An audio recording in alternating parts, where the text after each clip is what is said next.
cultural heritage meron kayo? Houses. Ha? Heritage houses. Anong klase? Parang sa Batanes, mga stone. Eh dito sa Romblon, ano? Mga marble. Doon po sir yung paano ginagawa, paano ina-harvest, tapos paano ina-carve. Ang hirap din kasi i-carve dito. Ang mahirap lang mabigat. Pero tumatanggap po kasi kami sir, tumatanggap kami siya ng orders. Oo.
Ano makikita sa Marinduque?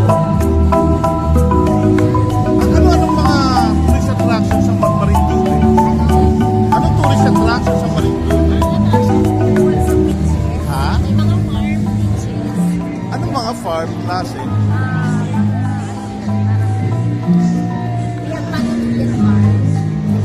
Organic. Usually, di ba nandito yung mga, mga butterfly? Opo, meron sa Diba? lupa. May mga butterfly. Parang matingan yan. Nasa buwa. Usually nga, mas kilala nga Moriones, di ba?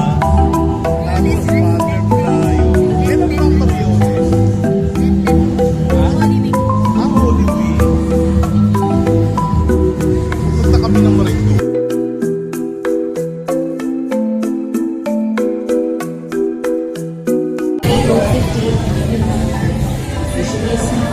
Anong meron sa Oriental Mindoro?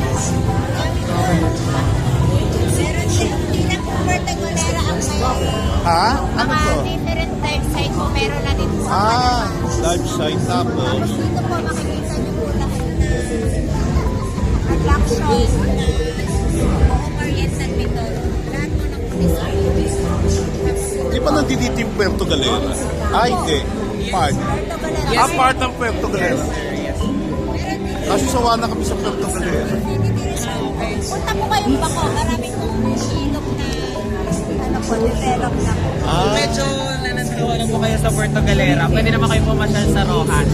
We have the Rojas. largest cave po in Oriental Mindoro po.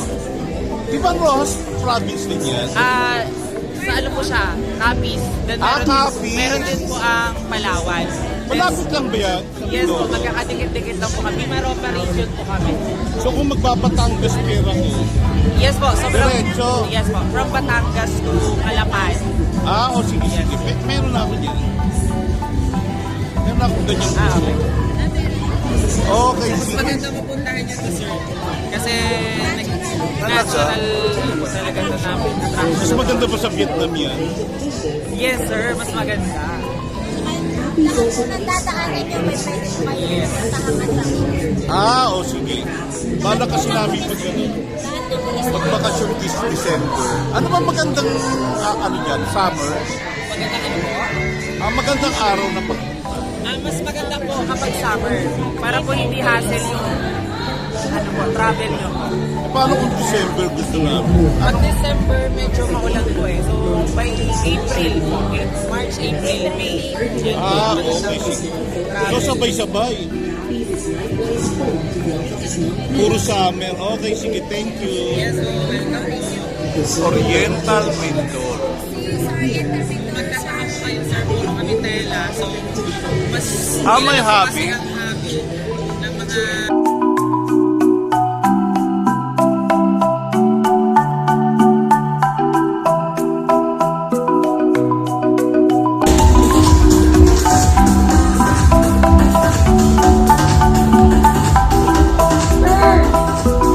ay, parang gusto ko yung nagtuturo. Yes, sir. Ang ating representative, sir. Sorry, sir.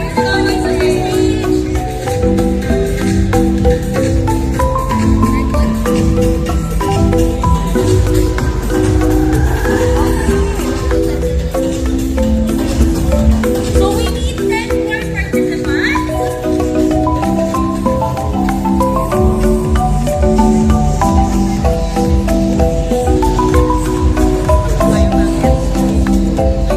Five more participants, alright? Five comes in. Parang ang daming pag-ino na pwede natin gayahin. Hi, sir. Like John. Oh, love you, ma'am.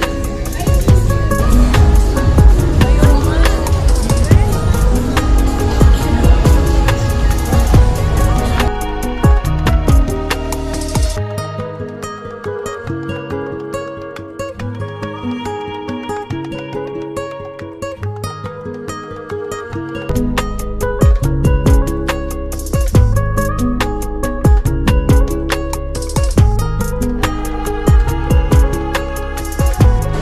So ito naman yung ating Alfonso.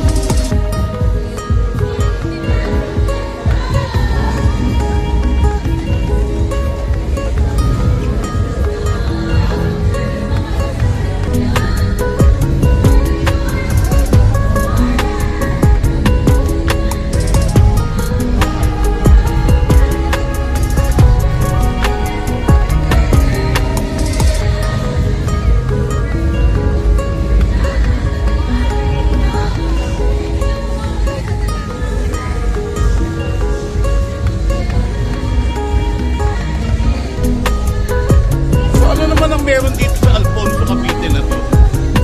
Diba? Ano naman ang highlight ng Alfonso Cavite na? Tulad na,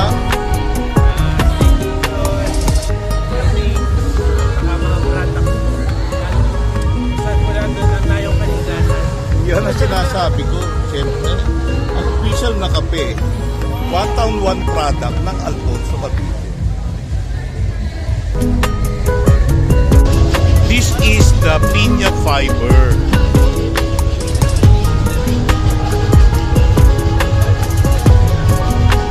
The design.